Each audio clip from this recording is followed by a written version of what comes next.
Most of the attention to the Ted Bundy saga focused on the killer himself, but his deadly passion has affected more lives than anyone can know. Relatives, friends, even strangers, of course, the girls and the women he murdered. Over the weekend, Bundy told an investigator from Salt Lake County he murdered 8 victims in Utah. He specifically confessed to the murders of Deborah Kent of Bountiful and Nancy Wilcox of Salt Lake County. Investigators also say they have direct evidence to tie Bundy to the killings of Laura Amy of Provo and Melissa Smith of Midvale. Bundy did not give specific information about who the other 4 might be, mainly because the investigator didn't have enough time to pursue details. But the Salt Lake County Sheriff has a list of names he says he will continue to investigate. Bundy was asked about the disappearance of Nancy Baird from Layton in 1974, and he denied any involvement in that disappearance. Early this morning, Bundy apparently gave the name and location of another Utah victim to investigators in Florida, and that information is being forwarded to Utah. For the families of Bundy's victims, these have been 15 years of fear and doubt. For some, they have been years of hate toward a killer. And all the families who have lived with this agony have suffered other effects.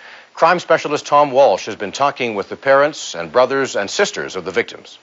Raylene Goforth says her living nightmare began in this hallway at Viewmont High in 1974, when a handsome, engaging man tried to charm her into going with him.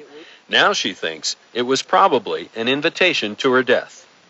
Originally gracious, cunning animals I've ever met. He is not a human being. Raylene Goforth told Ted Bundy she wasn't interested in going with him, and now she's plagued with guilt, because she believes that Ted Bundy then spotted Debbie Kent in the school auditorium during a play. He then followed her out the door and then killed her in the parking lot. I have felt guilty from time to time that perhaps had I gone with him to investigate this car, that a little girl would probably still be here. And yet at the time, I know very well, had I gone, I would not be here. The pain and the torment felt by Debbie Kent's mother is beyond description. You know, as a mother, I don't think until you lose a child you ever know the pain and the hurt that it is. Connie Wilcox felt an overwhelming gloom descend on her home soon after her daughter Nancy disappeared. She says she knew her daughter had been murdered. And it was a dark, terrible feeling atmosphere, like a mist that you couldn't see but you could feel. In an eerie coincidence, both Mrs. Kent and Mrs. Wilcox had the same recurring nightmare about what happened to their daughters. I would hear this thud on the lawn, just a thud. And I would jump up every single night and look out my window to see if I could see her body laying on the lawn. And it was never there? It was never there. I would vision seeing her laying on the front lawn wrapped up in a blanket. Someone had brought her back. And I would get up and go out on the front lawn and look because it would be so real. But that never happened. Shirlene Amy's nightmares are a constant reminder of her daughter Laura's murder.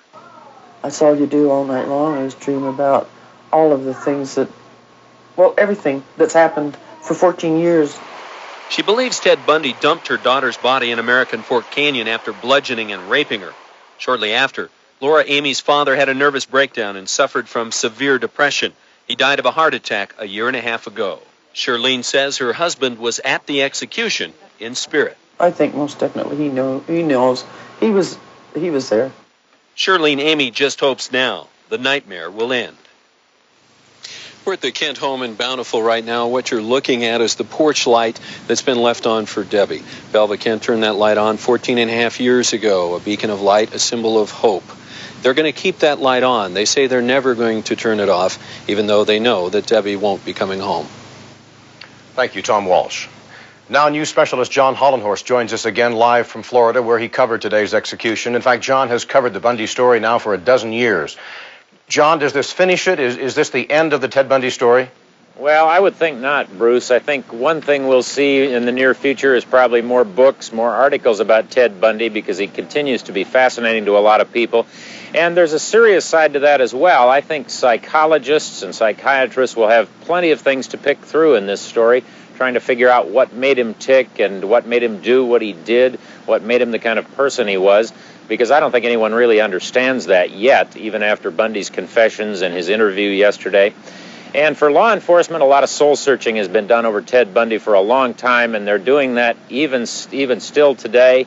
They've learned a lot from Ted Bundy about the things they need to do about breaking down jurisdictional boundaries so they can investigate crimes that span across several counties or several states. That Bundy got away with a lot for a long time because law enforcement agencies didn't coordinate their activities better. So a lot of people have learned, and a lot of people still have a lot to learn, Bruce. Thank you, John Hollenhorst. Those who will keep the memory of Ted Bundy alive as a choice or as a burden will do it now with the reassurance that he is dead. Fame has made him notorious. It has not made him a hero. The routine execution vigil by capital punishment foes drew only a handful of sympathizers for this killer, and they were lost in the noisy spectacle of all the others who made a party of his execution. That someone could be capable of Ted Bundy's crimes makes us fear the capacity for evil in one man, and his death does not settle those fears or settle how someone can kill as Bundy killed. And that's what now haunts us as an unsolved mystery.